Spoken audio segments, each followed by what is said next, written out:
ఇటీవల మచిలీపట్నం కర్ణాటక బ్యాంకులో assistant manager చేతివాటం కేసులో పోలీసులు పురోగతి సాధించారు. అసిస్టెంట్ మేనేజర్ సోమనాథ్ 3 కేజీల బంగారాన్ని మాయం చేశాడు. కస్టమర్ల బంగారాన్ని వివిధ బ్యాంకుల్లో తాకట్టు పెట్టాడు సోమనాథ్.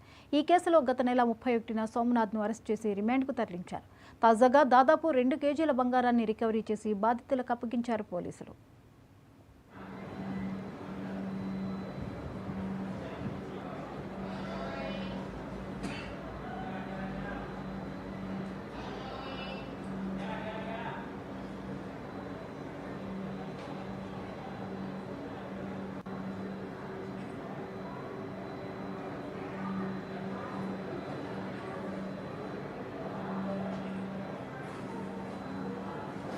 రాత్రి 18/2/2025 తేదీ 10 గంటలకు సుమారు 10 గంటలకి జీటీ ఎక్స్ప్రెస్కి సందీప్ అనే అతను ఈ సిల్వర్ ఐటమ్స్ అన్ని ఆగ్రా నుంచి తీసుకొస్తూ ప్లాట్ఫామ్ నెంబర్ 8లో మాకు దొరికాడు.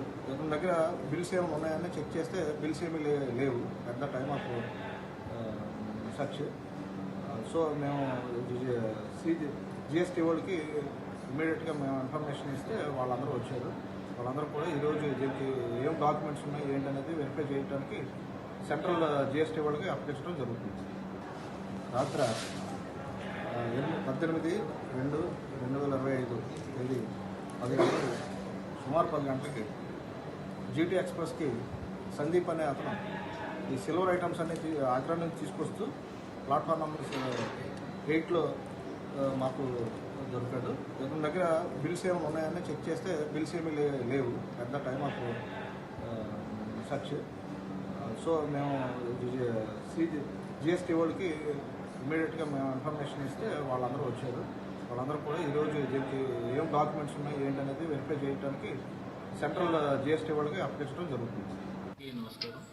మన మచిలీపట్నంలో 28/1/2025 తేదీన క్లస్టర్ మేనేజర్ గారు అయినటువంటి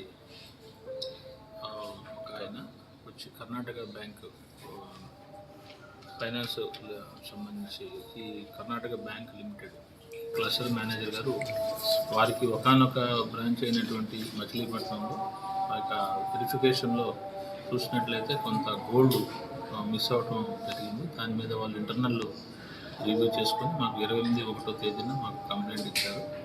దాన్ని మేము వెంటనే ఇన్వెస్టిగేషన్ టేకప్ చేసి దానిలో ఏంటి ఎలా మిస్అప్రాపరేషన్ జరిగింది అనేది పరిశీలించినట్లయితే అదే బ్యాంకులో పనిచేసేటువంటి అసిస్టెంట్ మేనేజర్ ఒక ఆయన కస్టడీలో ఉన్నటువంటి బంగారం అంతటిని కూడా తీసేసి కస్టమర్స్కి కానీ బ్యాంక్ మేనేజర్ కానీ తర్వాత ఇన్స్పెక్షన్స్ కానీ దొరుకుతున్న ఒక సుమారు 3 కిలోల 2 గ్రాములు అంటే 3,202 గ్రాములు గోల్డ్, అట్లాగే 234 గ్రాముల గోల్డ్ బదులు ఆ ప్లేస్లో వేరే నకిలీ బంగారం చిలకలపూడి బంగారాన్ని పెట్టేసి ఈ మొత్తాన్ని విజయవాడ పరిసర ప్రాంతాల్లో ఉన్నటువంటి డిఫరెంట్ నాన్ బ్యాంకింగ్ ఫైనాన్స్ కంపెనీస్లో వాటిని